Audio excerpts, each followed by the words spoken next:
Hi guys, Hugh McAlister here from McAlister Racing. We're here for the Bathurst 6 Hour, competing in the Trans Am Series. We're here with our number 6 Ford Mustang, ready for a great weekend.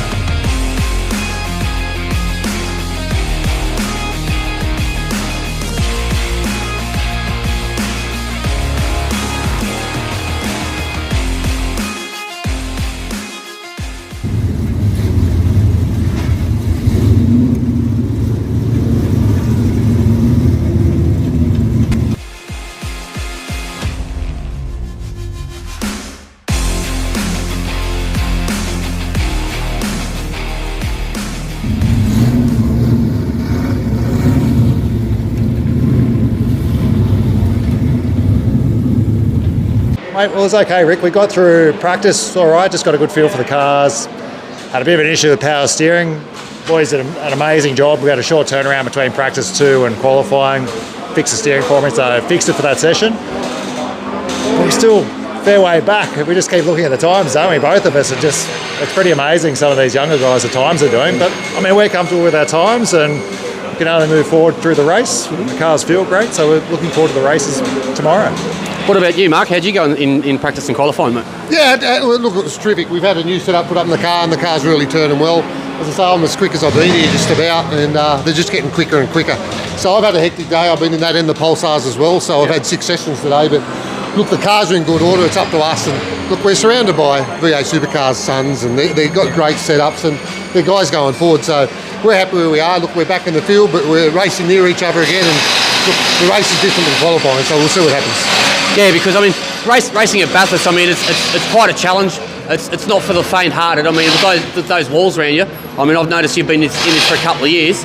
How do these things go, running so close to the wall with those cross-ply tyres? Like, oh, it's amazing, and they move around. I mean, and the margin for error is so small. We've seen it plenty of times before, and plenty of guys in that session even. Doesn't take much to have a little bit extra, hit the wall, and it just does so much damage to them. But they're certainly a lot of fun. They do move around. Mate, they're a ball to drive around here. I was noticing when you were in the formation paddock, one of your pit crew guys was talking to you about your tyre pressures and stuff like that, and when they'd come up and stuff like that. Yeah. Talk us through about how they differ to other race categories, because a cross-ply tyre, I mean, I'm in my mid-40s, so I can remember cross-ply tyres when I was a kid, but not much. I never drove on them, that's for sure. So how do they sort of, do they come up differently to a normal radial race tyre, or? Well, look, I've had a little bit of experience with radials, but not much. Most of my racing has been on these. Even the Oz truck before that had these tyres as well. So, I mean, what we're trying to do is get it to come on lap 2 or 3, so we're starting higher, obviously, to do that. And I think that so they do move quite a bit in their pressures. And then if you miss that window, like what happened then, you have a red flag or something happens, then you've got to try and come back in, reset and go again. Yeah, mate, most of my racing has been on those tyres, though. Yeah, that's good. So I noticed that when we were in the formation grid, we had to wait for you to get out of one car and get into another. You didn't have a wheelchair or anything, so you must be getting around pretty quick, Crutch. No, I'm just kidding. But how do you find jumping from a Pulsar, which is front-wheel drive and radials and stuff, into something that's got so much more power? Yeah, it's a completely different drive, but no problem at all, really. Like left-hand drive to right-hand drive, front-wheel to rear-wheel drive. They're a different animal. This is my passion.